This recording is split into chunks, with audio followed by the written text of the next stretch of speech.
शीला प्रभुपाद की जय, गुरु गौरांग की जय।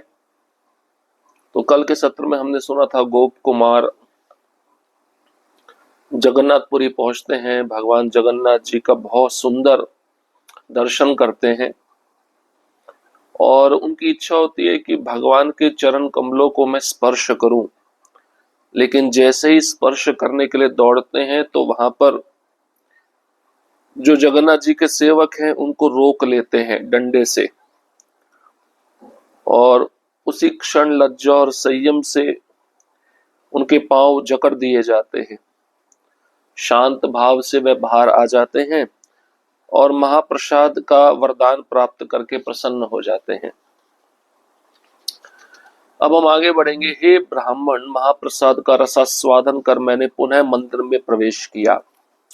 वहां प्रवेश करते ही ऐसे अनगिनत आनंद विलास के दृश्य सामने आए कि मेरा मन उन्हें ना तो पूर्णतः माप सका, ना ही वाणी उनका वर्णन कर सकी। उस दिन का प्रत्येक क्षण अमृत बनकर बीता। संपूर्ण दिवस आनंद सागर में लीन रहा। रात्रि का आगमन हुआ तो मंदिर में दिव्य अलंकरणों का महोत्सव और पुष्प अर्चना का अद्भुत उत्सव सजा। सुगंधित पुष्पों की वर्षा, दीपमालाओं की ज्योति और भक्त भाव से जुड़ी हर लहर वातावरण में तरंगित हो रही थी। उस रसपूर्ण रात्रि के उपरांत में मंदिर के बाहर आया। इसके बाद तो भक्तों के संग नित्य नए नए उत्सवों का आनंद लेते हुए समय का ध्यान ही नहीं रहा। ऐसा प्रतीत हुआ मानो ब्रज भूमि से विरह का शोक कहीं दूर विलीन हो गया हो। कभी श्रोताओं से तो कभी अपने नेत्रों से मैंने भगवान जगन्नाथ की अपने सेवकों पर होने वाली अनंत कृपा की गाथाएं देखी और सुनी। अब मेरा हृदय किसी अन्य विषय में रमता ही नहीं था। केवल प्रभु के दर्शन ही मेरे लिए परम तृप्ति का कारण थे। यहाँ तक कि पुराणों में वर्णित उनकी महिमा सुनने की भी इच्छा क्षीण हो गई। कभी कभी तन या मन में क्लेश का अनुभव होता, पर जैसे ही कमल नयन प्रभु के दर्शन होते सभी पीड़ाएं क्षण भर में मिट जाती। तब मैं मन में कहता, जप करते करते मैंने अपने जीवन का परम लक्ष्य पा लिया है। अनेक दिनों तक मैं वहां पूर्ण आनंद में रहा, किंतु धीरे धीरे मेरे अंतःकरण में एक और उत्कंठा अंकुरित हुई। भगवान के लिए कोई अंतरंग सेवा कर सकूं, यही लालसा मेरे मन को मधुर बेचैनी से भरने लगी। फिर एक समय आया जब भव्य उत्सवों के अवसर पर उस देश का राजा, जो भगवान का महान सेवक था, स्वयं भगवान के दर्शन के लिए पधारता है। तब वह अपने साथ अनेक संत जनों को लाता और मंदिर के उपवनों को अनेक उनके आगमन से भर देता। उन अवसरों पर हमारे जैसे निर्धन सेवक अपने अनुकूल समय पर प्रभु के दर्शन नहीं कर पाते थे। श्री सनातन गोस्वामी जी ने स्पष्ट करते हैं कि इन उत्सवों में सबसे प्रमुख रथ यात्रा महोत्सव था। कोई आपत्ति कर सकता है कि ये किसी पुण्यवान राजा के लिए उचित नहीं कि उसके कारण अन्य भक्तों को दर्शन कठिन हो जाए, किंतु इसका उत्तर यह है कि वह राजा अनेक संतजनों को प्रभु के दर्शन हेतु लाता और उसके साथ आए घोड़े पर अन्य वाहन पूरे उपवन को भर देते। एक दिन जब राजमहल की भीड़ और उत्सवों के कारण समय पर दर्शन न हो पाने से मेरा हृदय व्याकुल और उदास था, तभी मंदिर में मेरे नेत्रों ने एक ऐसे दर्शन पाए जिन्होंने भीतर का सारा विषाद धो डाला। वहां भगवान जगन्नाथ के सम्मुख प्रेम रसमग्न अश्रुपूरित नेत्रों और पुलकित अंगों के साथ मेरे गुरु खड़े थे। वे वही गुरु थे जिन्होंने वृंदावन में मुझे मंत्र का प्रथम उपदेश दिया था। उनकी दशा ऐसी थी कि वे एक भी शब्द बोल नहीं पा रहे थे। प्रेम के प्रबल ज्वर ने उनके कंठ को रोक लिया था। मेरा मन प्रभु के चंद्रमुख की ओर इतना आकर्षित हो गया कि मैं ध्यान ही नहीं दे पाया कि गुरु महाराज कब वहां से चले गए। कई दिनों तक इधर उधर खोजने के बाद एक दिन समुद्र तट के सुनसान किनारे पर मैंने उन्हें पाया। वे दिव्य भाव में पग पग पर नृत्य करते और गगन भेदी स्वर में पवित्र नामों का गान करते हुए प्रेमानंद में निमग्न थे। मैं भूमि पर दंडवत गिर पड़ा। उन्होंने मुझे देखा, स्नेहमयी दृष्टि से आशीर्वाद दिया। अपने कर कमलों से मुझे आलिंगन में भर लिया और सब जानकर करुणा पूर्वक ये दिव्य उपदेश दिया। बस जो कुछ भी तू हृदय में चाहता है उसके लिए अपने मंत्र का निरंतर जप कर। उसके प्रभाव से तुझे तेरी इच्छा से भी बढ़कर फल मिलेगा। यह जान कि मंत्र जप भी स्वयं प्रभु जगन्नाथ की सेवा है, इसमें पूर्ण विश्वास रख और कभी इसका परित्याग ना कर। मंत्र शक्ति से तू शाश्वत नवयौवन से युक्त गोप बालक रूप को प्राप्त करेगा और अब तेरा हृदय उस सिद्धि को पाने के योग्य बन चुका है। कभी तू मुझे यहाँ देखेगा और कभी वृंदावन में। ये वचन देकर वे उसी क्षण मेरी दृष्टि से ओझल हो गए। गुरु वीर्य से व्याकुल होकर मैं प्रभु जगन्नाथ के दर्शन के लिए गया। उनके चंद्रमुख का दर्शन करते ही मेरा हृदय फिर से स्थिर और दृढ़ हो गया और मैंने गुरु आज्ञा के अनुसार मंत्र जप पुनः आरंभ किया। अब गोप कुमार जगन्नाथ जी का प्रसाद ग्रहण करके पुनः मंदिर में जाते हैं और मंदिर में जाकर आनंद विलास के दृश्य देखने लगते हैं। उन दृश्यों को देखकर गोप कुमार का जो मन है न तो उन उत्सवों को माप सका, ना ही गोप कुमार की वाणी उन दृश्यों का वर्णन कर सकी। उसी दिन हर क्षण गोप कुमार के जीवन में अमृत बनकर बीता। पूरे दिन गोप कुमार आनंद सागर में लीन रहे। रात आई तो मंदिर में दिव्य अलंकरणों का महोत्सव और पुष्प अर्चना का अद्भुत उत्सव सजा दिया गया। जगन्नाथ मंदिर में सुगंधित पुष्पों की वर्षा होने लगी, दीपमालाओं की ज्योति जलने लगी और हर भक्त भाव में तरंगित हो रहा था। उस रात्रि के बाद मंदिर से जब गोप कुमार बाहर आए तो उन्होंने भक्तों के संग नित्य नए नए उत्सवों का आनंद लेते हुए समय का ध्यान ही नहीं रहा उनको। अब उनके मन में जो वृंदावन के प्रति विरह था वह शोक कहीं विलीन हो गया, दूर हो गया। कभी श्रोताओं से वे जगन्नाथ जी की लीला सुनते, कभी अपने नेत्रों से भगवान जगन्नाथ जी के सेवकों पर अनंत होने वाली कृपा की गाथाएं देखते। अब गोप कुमार का हृदय किसी अन्य दुख में रमता ही नहीं था, केवल प्रभु के दर्शन ही उनकी तृप्ति का कारण था। अब पुराणों में वर्णित जगन्नाथ जी की महिमा सुनने की जो इच्छा थी गोप कुमार की वो भी क्षीण हो गई। तो कभी कभी मन में कलेश होता तो कमल नयन प्रभु जगन्नाथ के दर्शन करते और उनकी सारी पीड़ाएं क्षण भर में मिट जाती। और तब गोप कुमार अपने अपने मन को कहते, जप करते करते मैंने अपने जीवन का परम लक्ष्य पा लिया है।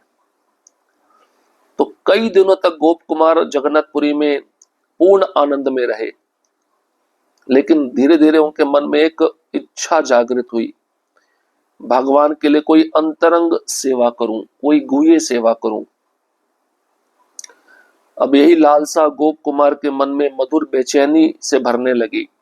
एक समय आया जब भव्य उत्सवों के अवसर पर जगन्नाथपुरी का राजा, जो भगवान जगन्नाथ का महान सेवक है, स्वयं भगवान के दर्शन के लिए आता है और अपने साथ साथ अनेक संत जनों को भी लाता है। और संत जन इतने आते हैं कि मंदिर के उपवन उन संत जनों के आने से भर जाता है। और उस समय अन्य भक्तों को जगन्नाथ जी के दर्शन नहीं हो पाते। सनातन गोस्वामी कहते हैं इन उत्सवों में सबसे प्रमुख रथ यात्रा का महोत्सव था। मतलब राजा रथ यात्रा के समय अनेक संतों को लाता था, मंदिर का उपवन भर जाता था, सामान्य लोग जगन्नाथ जी का दर्शन नहीं कर पाते थे। तो कोई आपत्ति करेगा, भाई पुण्यवान राजा इसके लिए उचित नहीं है, उसके कारण अन्य भक्तों को दर्शन जगन्नाथ जी के नहीं हो पा रहे। तो इसका उत्तर यही है, राजा संत जनों को लाता था, जगन्नाथ जी के दर्शन कराता था, तो ये कोई गलत नहीं है। अब एक दिन क्या हुआ, गोप कुमार राजमहल की भीड़, संत जनों के आने से, उत्सवों के कारणों से समय पर दर्शन नहीं कर पाए और उनका हृदय व्याकुल हो गया, उदास हो गया। तभी मंदिर में गोप कुमार के जो नेत्र हैं उनको एक ऐसे दर्शन हुए, अंदर से उनका सारा दुख दूर हो गया। गोप कुमार ने देखा भगवान जगन्नाथ जी के सामने प्रेम रस मग्न, आंखों में आंसू भरे हुए, पुलकित अंगों के साथ गोप कुमार के गुरु खड़े हुए हैं। ये वही गुरु थे जिन्होंने वृंदावन में गोप कुमार को मंत्र का प्रथम उपदेश दिया था। तो गोप कुमार कथा सुना रहे थे कि मुझे एक ब्राह्मण मिले, वो ब्राह्मण हमेशा भाव अवस्था में रहते थे और उन्हीं ब्राह्मण ने गोप कुमार को मंत्र दिया था। अब गुरु की दशा ऐसी थी कि वे एक भी शब्द बोल नहीं पा रहे थे। प्रेम के प्रबल ज्वर के कारण जो गुरु थे, गोप कुमार थे, उनका कंठ रुक गया था और गोप कुमार का मन भी अपने गुरु के चंद्रमुख की ओर इतना आकर्षित हो गया कि उनको ध्यान ही नहीं हुआ कि गुरु महाराज वहां से कब चले गए। तो ये गुरु की महिमा है, गुरु कहीं पे भी आ सकते हैं, कहीं से भी जा सकते हैं। अब गोप कुमार बहुत दिनों तक इधर उधर गुरु को खोजते रहे।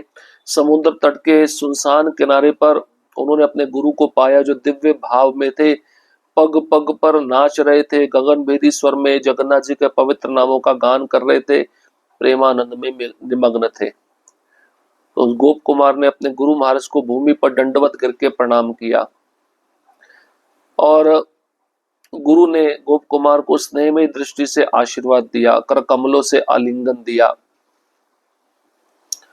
अब गुरु ने गोप कुमार को करुणा पूर्वक दिव्य उपदेश दिया, वत्स तुम्हारे हृदय में जो कुछ भी है उस इच्छा को तुम्हारे मंत्र जप निरंतर पूरा करेगा।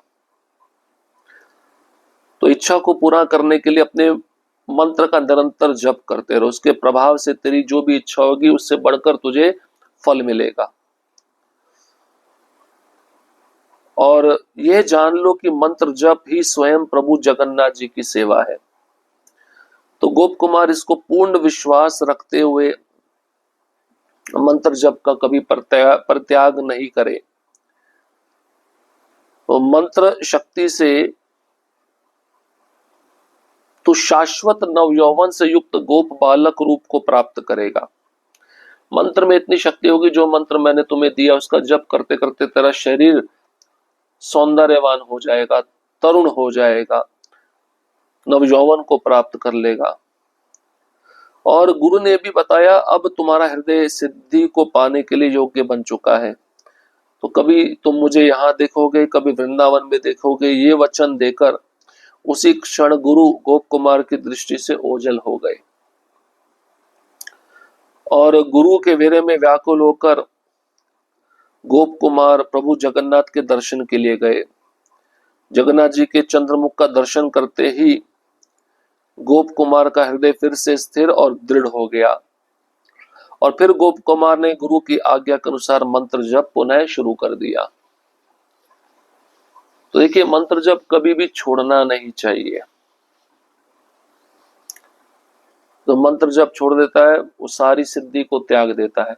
जब जब ब्रजभूमि के दर्शन की लालसा प्रबल होती, प्रभु जगन्नाथ की अनंत कृपा से नीलाचल के उपवन वृंदावन के कानन बन जाते। लवण सागर का जल यमुना के तरल नीलम जैसा प्रतीत होता और नीलगिरी गोवर्धन के रूप में दृष्टिगत होता। ये सब प्रभु की विशेष कृपा का ही परिणाम था। इस प्रकार मैं वहां परम सुख पूर्वक रहने लगा। प्रतिदिन प्रभु जगन्नाथ के दर्शन कर गुरु आज्ञा के अनुसार अपने अभिष्ट परम सिद्धि के लिए मंत्र का जप करता रहा और हर दिन उस दिव्य लक्ष्य के और निकट पहुंचता गया। तो गोप कुमार कहते, जब जब वृंदावन के दर्शन की लालसा मेरे मन में उठती तो मैं जगन्नाथ जी की अनंत कृपा से नीलाचल के उपवन को ही वृंदावन समझ लेता। तो मेरे लिए वो उपवन ही वृंदावन का कानन बन जाता। जो समुद्र का लवण सागर का नमकीन जल है वो यमुना के तरल नीलम जैसा मुझे दिखने लगता और नीलगिरी पर्वत मुझे गोवर्धन पर्वत के रूप में दृष्टिगत होता। ये सब जगन्नाथ भगवान की विशेष कृपा का ही परिणाम था। इस प्रकार मैं जगन्नाथपुरी में वहां परम सुख पूर्वक रहने लगा और रोज मैं प्रभु जगन्नाथ जी के दर्शन करने जाता था। और मेरे गुरु ने जो आज्ञा दी थी परम सिद्धि प्राप्त करने के लिए, मैं मंत्र का जप करता रहा। और जितना जितना मैं मंत्र का जप करता गया, हर दिन उस दिव्य लक्ष्य के और निकट पहुंचता गया। तो इस प्रकार से गोप कुमार भी अपने गुरु की आज्ञा का पालन कर रहे हैं। और विशेष रूप से मंत्र जप ये गुरु की सबसे श्रेष्ठ आज्ञा होती है शिष्य के लिए। प्रभुपाद जी भी कहते हैं चैतन्य चरितमृत में, शिष्य के लिए सबसे बड़ी सेवा है कि वह ध्यान पूर्वक 16 माला का जप करे। यही शिष्य अगर ऐसे ध्यान पूर्वक जप करता है तो गुरु प्रसन्न हो जाते हैं। हरे कृष्णा कृष्ण कृष्ण हरे हरे, हरे राम राम राम हरे हरे। श्रील प्रभुपाद की जय, गुरु गौरांग की जय।